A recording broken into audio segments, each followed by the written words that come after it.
3.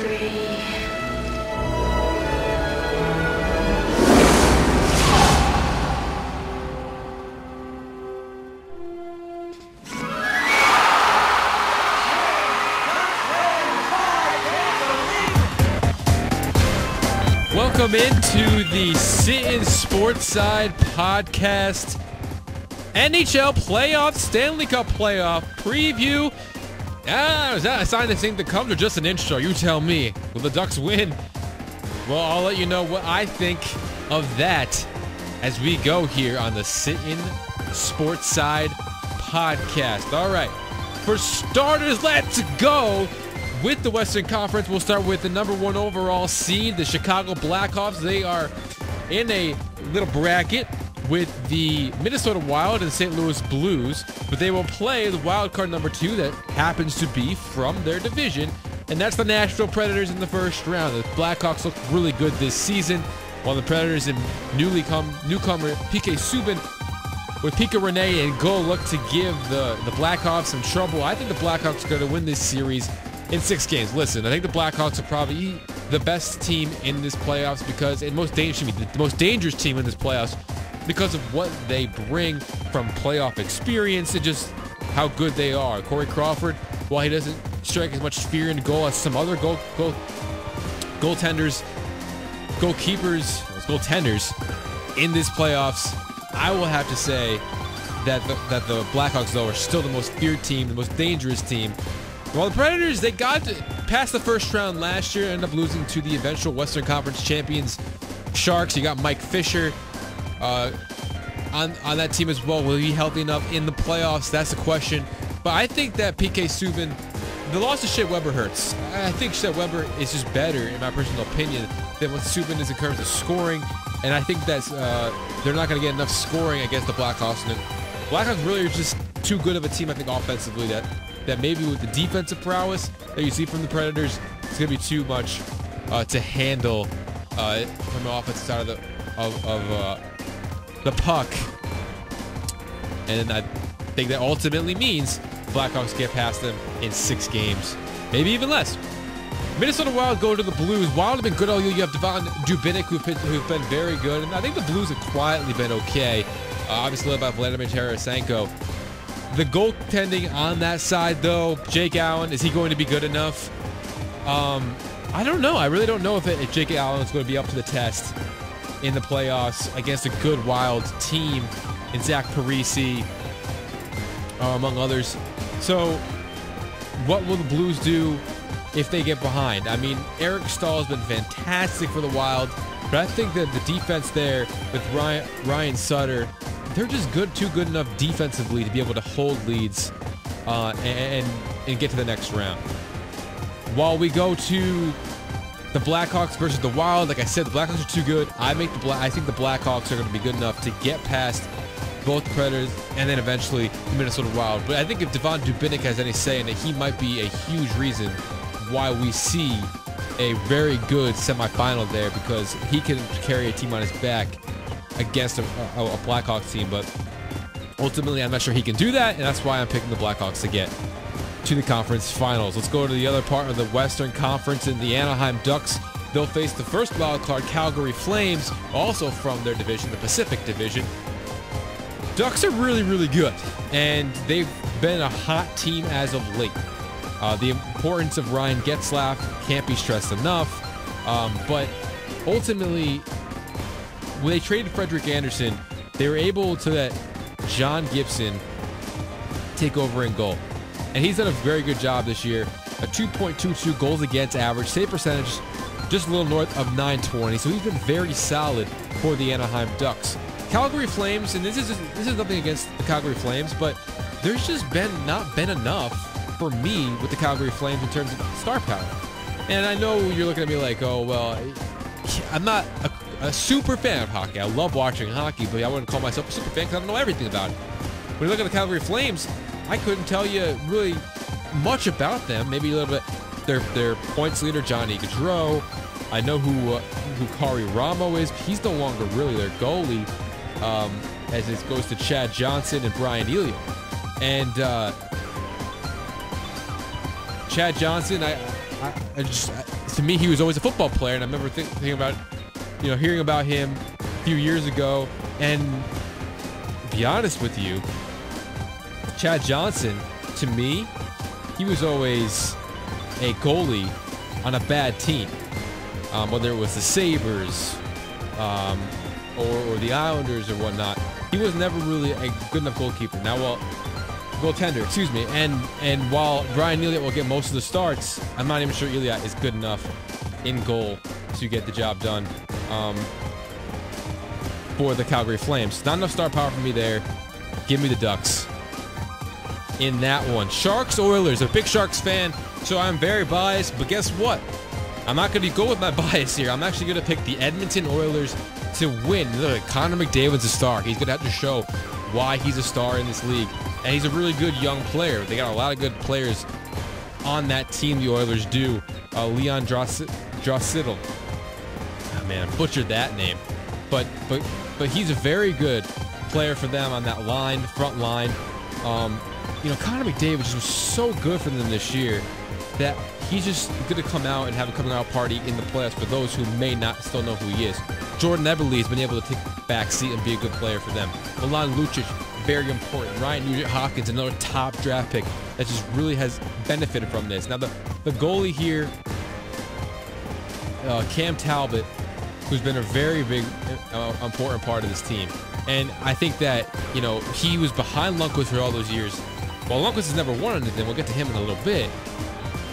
You got to look at Lundqvist and, Talbot and say that he knows what it takes to win the playoffs. And he's watched Lundqvist as he got to a Stanley Cup final. He's going to know what that takes, and it's going to go up against the Sharks team, who has Martin Jones. But the problem with the Sharks, they were losing too much down the stretch. They had a really good start to the year. They were winning this division about a month or so ago, and they just fell apart in the last month of the season. Logan Couture took a friendly fire puck to the face. His status is in question. Joe Thornton's status is in question. So you have a lot in question for the defending Western Conference champions San Jose Sharks. I'm not sure they're going to be able to get it done because of the coming in at such poor play. I got to go against my Sharks, thinking the Oilers will win. The Ducks, though, I think they're too good. So the Oilers will get the job done there, but I think the Ducks are too good. You got a guy like Richard Raquel, who's really been very important for them, a young player, and he's scoring a lot of goals. And with Ryan Getzlaf, like I said before, and John Gibson, they're going to be good enough, I think, to beat the Edmonton Oilers. That's going to be a 7-game series. That's going to be probably one of the better series of the second round. They'll meet up against the Blackhawks. They give me the Blackhawks in there. The opening said that the Ducks won. Unbelievable. Don't think it's going to happen. They'll probably be good Western Conference Finals. As much as I'd love for it to be the Sharks, I think it's going to be Ducks, Blackhawks. Blackhawks get back to the Stanley Cup again. Look at this Blackhawks team is a very, very good, and they just have too much talent and too much playoff experience.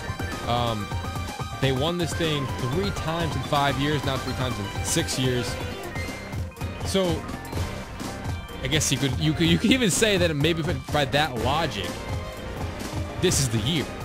But we'll see. We'll see. They won against the Lightning 2 years ago. Lightning aren't in the playoffs this year. Guess who is? The Toronto Maple Leafs. What a story. This is the bottom half of the bracket here on the Eastern Conference side. We'll see who I picked to meet up with the Blackhawks in the finals. What a story the Toronto Maple Leafs were. Worst team in hockey last season. Austin Matthews, U.S.-born player. He comes in and he leads all rookies in goals and has the first American-born rookie to have more than 40 goals in a season. And he leads the Toronto Maple Leafs to the playoffs. If you asked a guy like Leo Komarov, who had been there last year, he might have told you, oh, we were going to take strides and be better. Would he have told you they made the playoffs? I don't know. But they're going to run into a very tough task in the first round. Braden Holtby, I think, is the best goalie in this playoffs. Although Matt Murray, we'll get to him in a second, he's shown that he can play really, really well in the playoffs. Give me, though, Alexander Ovechkin's team. And look, this is the reason why the President's Trophy winners are so good, in my personal opinion. If you look at that Capitals roster, top to bottom, you don't need, Alex Ovechkin led them in goals, sure, with 33. It's a little, I think it's a little low for Ovechkin. They, from top to bottom, with Nicholas Backstrom, with TJ Oshie, Justin Williams, Stanley Cup champion in his own right with the Kings, Marcus Johansson, Evgeny Kuznetsov, they got a lot from top to bottom. That's not just Alex Ovechkin, and that's what makes them a different team in my eyes this year. You add in the fact that you have Braden Holtby playing as great a goal as he has and knows how to play. I think this team's a very dangerous team, not just because they're the President's Trophy winner, because they're actually a really, really good hockey team. I think they're going to put together all in the playoffs. They're going to meet up with a tough task in the next round, and it's either going to be the Penguins or the Columbus Blue Jackets. As much as I want to pick the Blue Jackets, who have been able to do things with Cam Atkinson, Boone Jenner, all these young kids, Ryan Dubinsky, and just with Sergei Bobrovsky in goal and a healthy season for him, they were able to have a really good season. And another feel-good story, kind of similar to the Toronto Maple Leafs, but they're going to run into a tough matchup with the Pittsburgh Penguins, the defending Stanley Cup champions, best player in hockey, Sidney Crosby, Matt Murray in goal, as I mentioned before, and it's going to be tough for that Blue Jackets team to win. I think it's going to come down to if Bobrovsky can will them to the next round, because I think that's what's going to have to do it. He's going to have to play very good goal against a very good offensive team, but the defense really there has been insane and very good. They got to stay away from getting power plays. The Columbus Blue Jackets have to stay away from committing too many penalties. The problem here is Crystal Tang. I mean, he's out an extended period of time. I'm not sure how that's necessarily going to affect it. It's going to be a big loss, but Evgeny Malkin,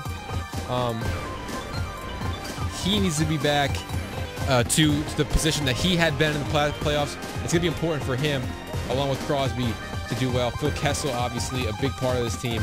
They're just too good to me, the Pittsburgh Penguins are. Defensively, they were smothering in the Stanley Cup final last year. They're very, very good. And I think that they're going to be able to get past the Columbus Blue Jackets team, an inexperienced Columbus Blue Jackets team. But like I said, I think Bobrovsky could play them to the next round. But the Penguins, to me, are just too good. They'll meet up with the Capitals. And this is really going to be a series where it shows the Capitals, if they're for real, they will win this series against the Pittsburgh Penguins. Well, they're going to have to show that. And I think that they will. I think that they'll win this game in 7 games. We're looking at a lot of good second-round matchups, and that's what this new playoff format that was introduced a few years ago has done. Really good second-round matchups. And like I said, I think the Ducks-Oilers are going to be really good. This one could be this one seems to take the cake. Capitals, Penguins, two of the best teams, if not the best teams in all of hockey. And look at the points. Obviously, you had the Penguins who had 111. That is second best in the NHL. Columbus in that same division, 108. That finishes 4th. So really good division this Metropolitan Division is. And like I said, I like the Capitals to move on from there in 7 games against that Pittsburgh Penguins team. Speaking of the Metropolitan Division, the New York Rangers won the first wild card. They are from that Metropolitan Division, and they're going to go up against the #1 team. They don't have to play the Capitals or Penguins, but they will have to play the Montreal Canadiens in the first round. The Canadiens finished with 103 points, 47 wins, 9 overtime losses. And really, though, the importance for them is the fact that they still have, the Canadiens have, that they have Carey Price in goal. That's the most important part for this team. Max Pacioretty, very good player. Shea Weber, like I said, has been a very good defender and scoring-wise this year. Not as good as Brent Burns, by the way. A lot of points by a defenseman there. Defenseman of the year, in my personal opinion. But that's beside the point. Shea Weber's still a very good player for them. And as long as Carey Price is in goal, though, man, I got to give Carey Price the benefit of the doubt and ready to go for this one. But it's going to be up to the King. The King needs to win something. And this is going to be a big opportunity for Henrik Lundqvist. So give me, though, the Montreal Canadiens in 7 games. It's going to be probably the best series in the first round, in my personal opinion. They'll go 7 games, and the Rangers will probably lose 2-1 in overtime in game number 7. I'll take the Canadiens. Ottawa Senators, Craig Anderson, great story for him. Well, not a great story. You never really want to see what happens to his wife with cancer that she had this year, but he was able to come back and play. He was doing humans work, just doing a fantastic job for the Ottawa Senators all year. Took some hiatus and came back with playing even better than he was before. So, as much as he's been through, this Senators team is rearing up. They are ready to go for the playoffs. And they're going to have a tough matchup against the Boston Bruins, who are clearly, I won't say clearly, but I think that they seem to be favored, in my opinion, a little bit more than the Ottawa Senators. Only finished 3 points behind, same amount of win total, 3 less overtime losses. And the Bruins, They continue to have a very good team. Torrey Krug on defense. Brad Marchand, 85 points for Marchand, 39 goals, 46 assists, leads Boston in both of those categories. Still have Patrice Bergeron, and I mentioned Torrey Krug, Zdeno Chara on that defense. So I think that Tuukka Rask is good enough to match up against Craig Anderson, and I really want to say that Anderson's going to have a great playoffs, but the Bruins are, in my opinion, I think that they're probably going to win the series in 6 games. So Senators, while they're back here in the playoffs, and I think they can do a good job and make this a good series, I do think the Bruins are going to win this game at home in game number 6. Win the series, and they could get the clinching win at home in game number 6. They'll play the Canadiens. I do think the Canadiens, though, are still good enough to get forward.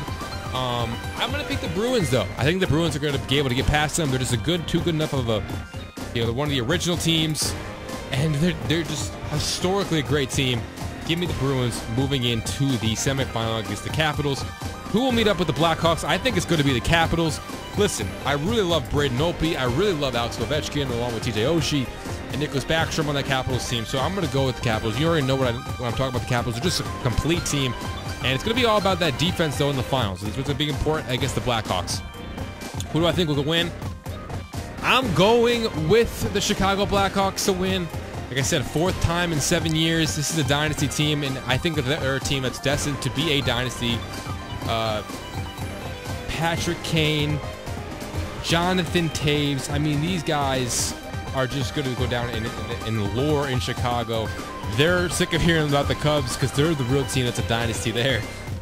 I doubt they're sick of that, but they're the real dynasty there. And it's going to be up to whether it's Scott Darling, maybe filling in for Crawford, but it's going to be up to the goaltending. But Artemi Panarin, Duncan Keith, Brent Seabrook, Richard Panik, Arten Anansimov, Marian Hossa, very important players. Johnny Oduya, they get him back from the Dallas Stars. So they are kind of coming into their own at the right time, and give me them in 6 games in the finals to win game number 6 against the Capitals to win, like I said, their 4th Stanley Cup in 7 years. And I really think it's going to be a fun Stanley Cups to watch. So, for the Sittin Sportside podcast, I'm Eric Hammond. Thank you for listening to the NHL playoff preview. If you have any other opinions and want to talk to me about your thoughts on the NHL playoffs, you can tweet at me at EricH1045. And if not, make sure to stay tuned to the youtube.com/team1045 webpage and